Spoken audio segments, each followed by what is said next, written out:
Hi everyone, I'm Grace White along with Matt Kaiser here at KHOU, and we wanted to take a moment to talk about the Santa Fe community. We've been working on a project for the last 2 months that looks back at the Santa Fe shooting. It's hard to believe, Matt, but it was 1 year ago this coming weekend that horrible day happened where 10 people were killed and 13 others injured. Yeah, I mean, a year already, and all these families are still going through so much and still very much, heartbroken and trying to learn to move on.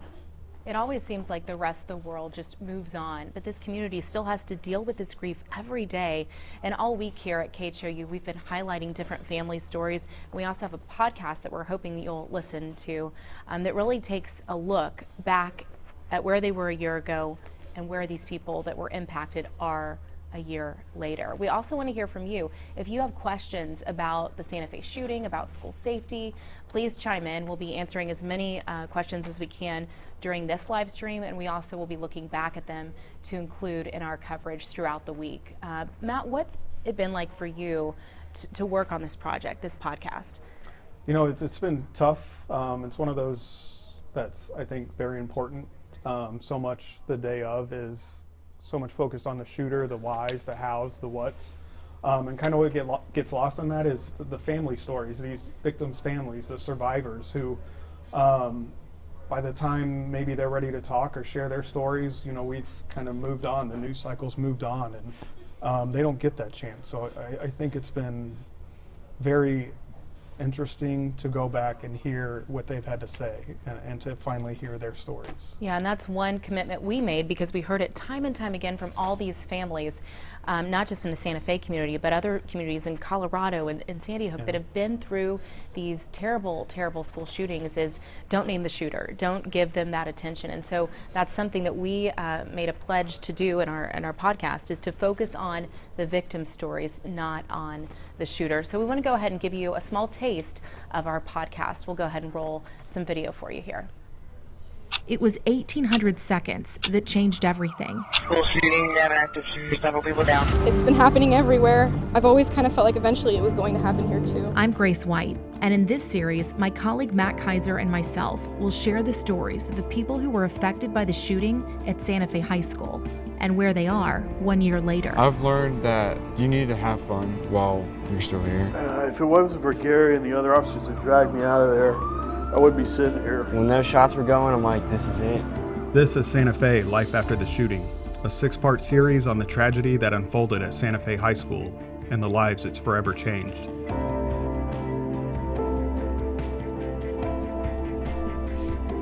So that was a small taste of our podcast that's out available on Apple Podcasts or wherever you listen. It is free. We've had some questions about that. Free for you to listen, but we hope people will give this an honest look. We wanted to share what these families have been through so that people remember them, remember these lives, because they mattered. They were people's brothers, sisters, mothers, grandmothers, and it's been really tough, but I think also rewarding to put a face to each one of these victims. Yeah, it's so easy to hear that 10 people died, 13 others were injured, and on its face it's a number, but you start to meet with these people, to meet with these families, and you really start to hear their stories about what it's been like, what they've had to go through, and the heartbreak and the pain, and it's something that they just don't get over overnight. It's something that's there every single day, and they think about every single day.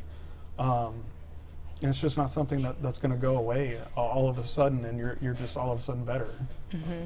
One thing we talk about in the podcast, but we've heard time and time again from these families, is how important it is to get help if you need it.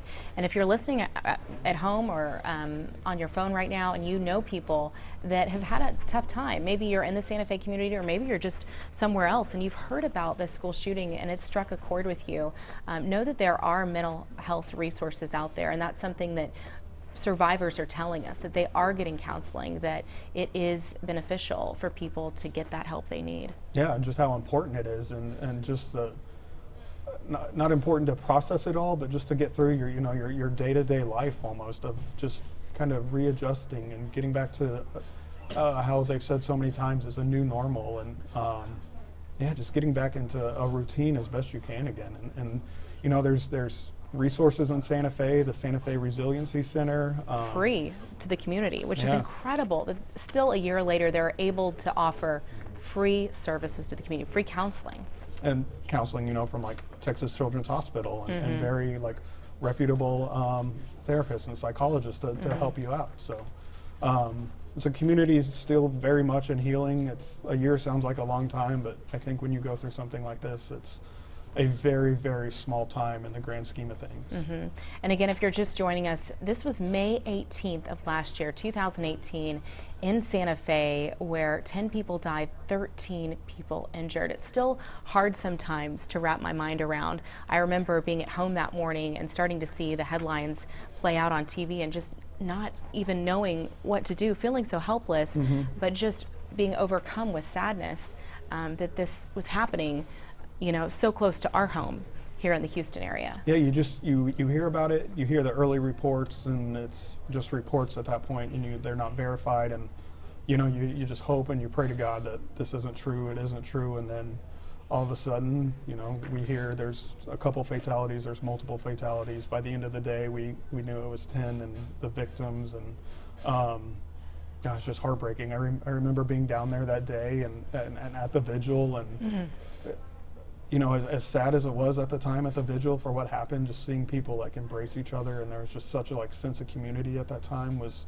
a little heartwarming too, and as bad as the circumstances were, but yeah, we really saw people come together. Yeah, which was a very great thing to see, and sounds like that's still happening there in Santa Fe, and there's a lot of people who are still together to get through this grief and this trauma and process this all.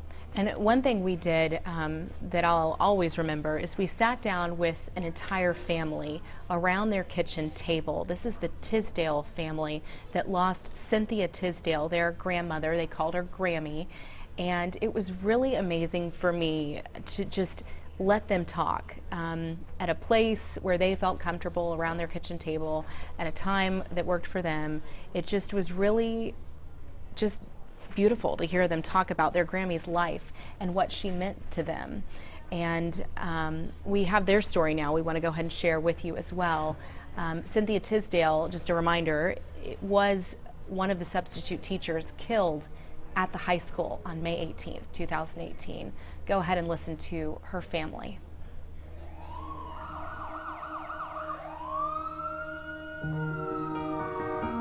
There's not a day that goes by that, we all don't think about that day. Gathered round the kitchen table, She would go out of her way to help others. it's been a year since this family lost their Grammy. I tell them all the time, I'm lost without my best friend. Cynthia Tisdale was one of the substitute teachers killed at Santa Fe High School. I didn't think it would happen to us. I didn't think that it was true. But to her family, her chicken and dumplings is what made her famous. You want dumplings? You're gonna get dumplings. She was the matriarch of a family deeply rooted in Santa Fe. It's where her grandchildren go to school. Her daughter-in-law is an elementary school teacher, and her son, a League City police officer, who when he heard there was a shooting, just went. So I grab my vest and I take off. And I said, have you found Mom yet?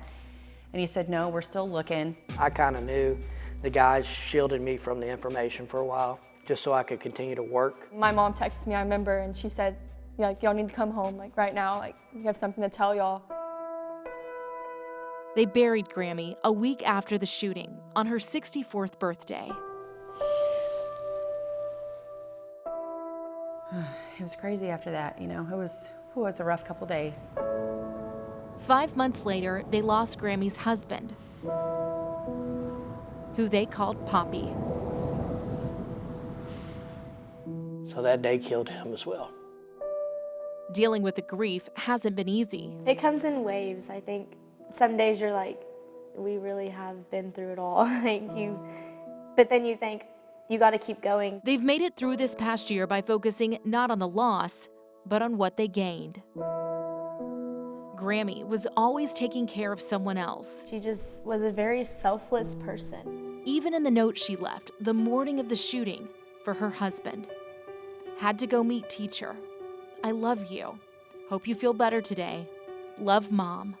left you breakfast.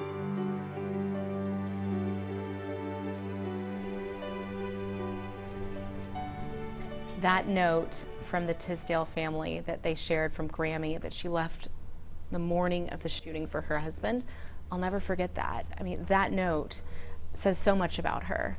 They said she always cared for everybody, and that was just one example of her caring that morning for her husband.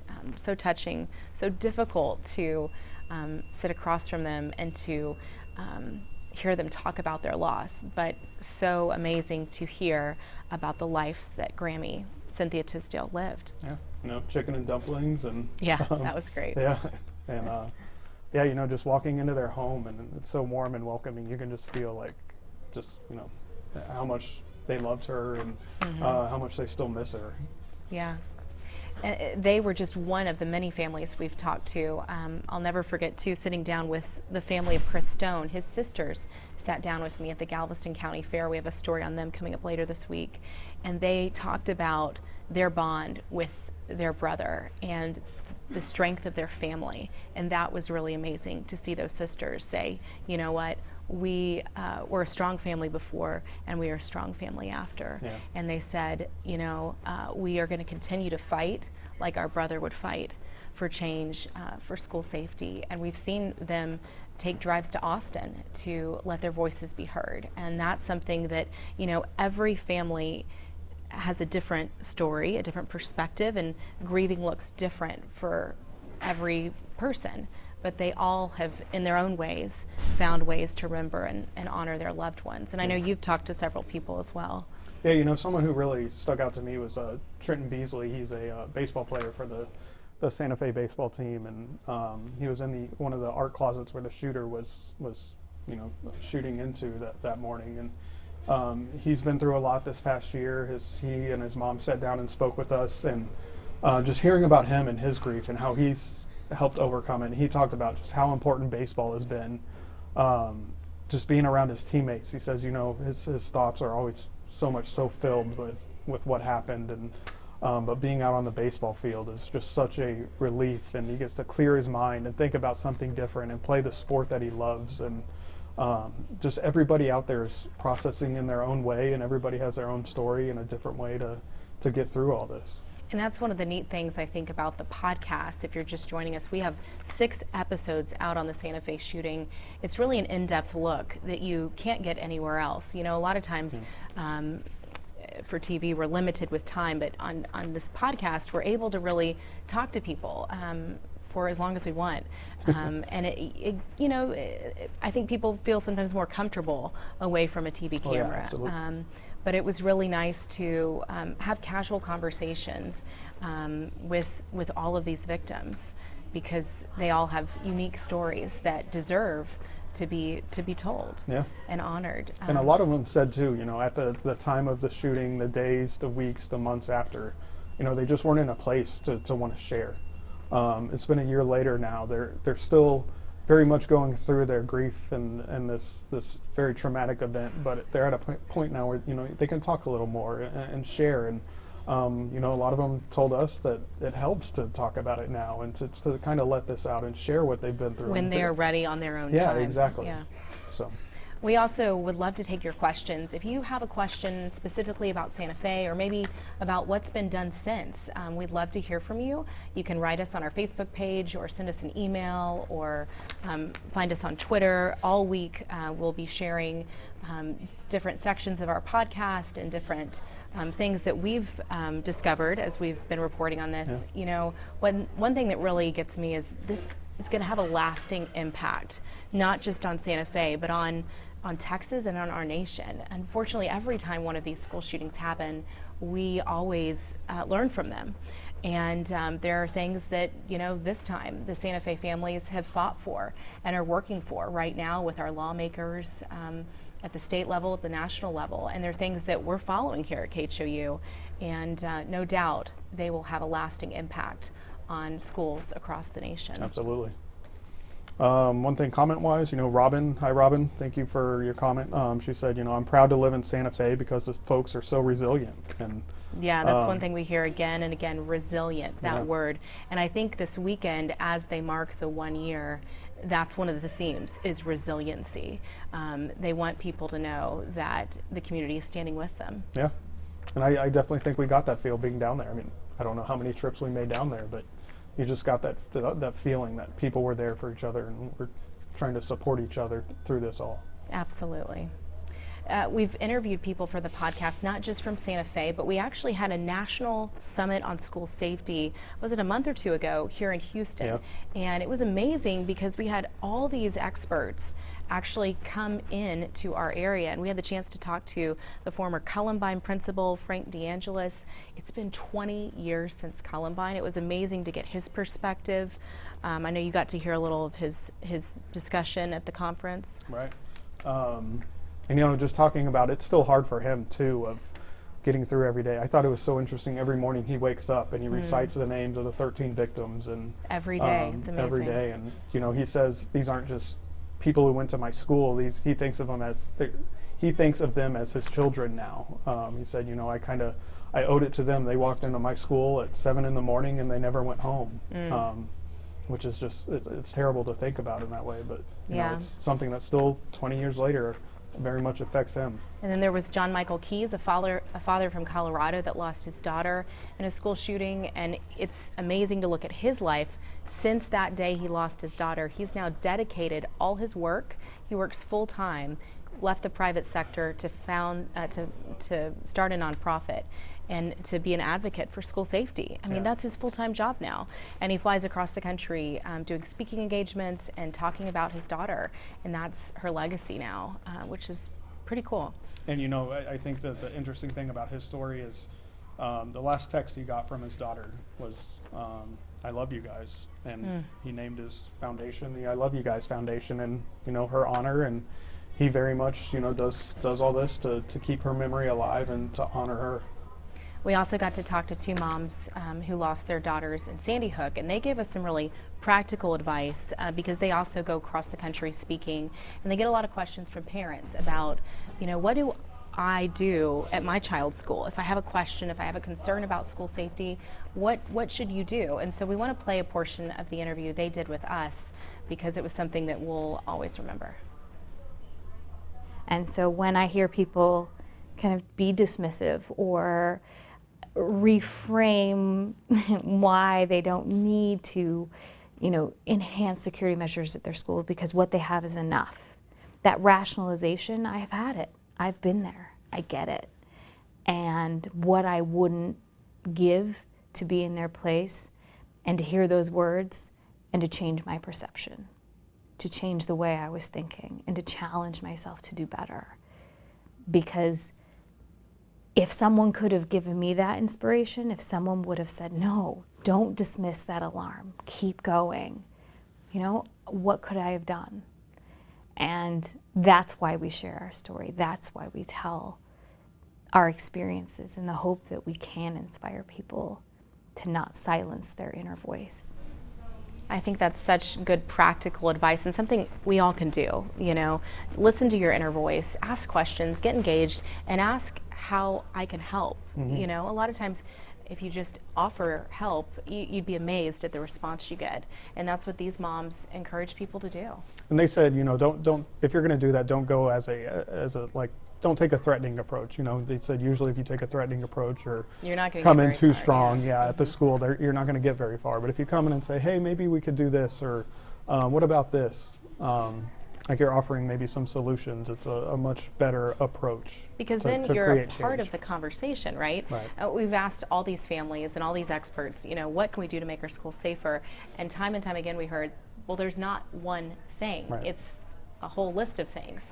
And so, it's not something we're going to overhaul overnight with a quick fix. It's something we all, as students, as parents, as community members, as politicians, as citizens, do together. Mm-hmm. What was it that Frank DeAngelis, the Columbine principal, said?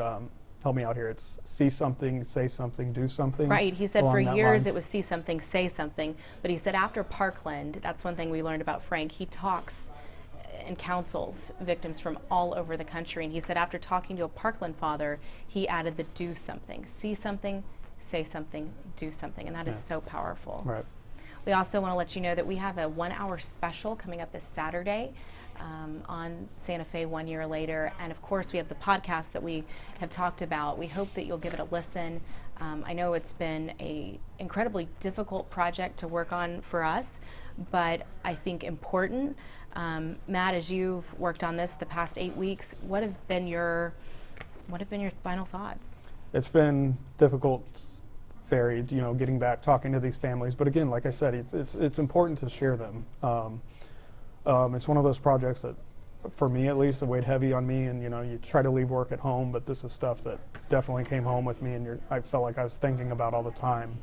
But it's important to let these people, when they're ready, to share their stories and get their stories out. And I think it's healing for them. I think it's something that we as a community, as a state, as a nation, need to keep out there, because unfortunately these keep happening. But if we can keep the conversation going of what happened to these people, and the effects of this, it's not something that just goes away overnight. It's something that's going to affect them for a lifetime, and we just need to remember that and never forget.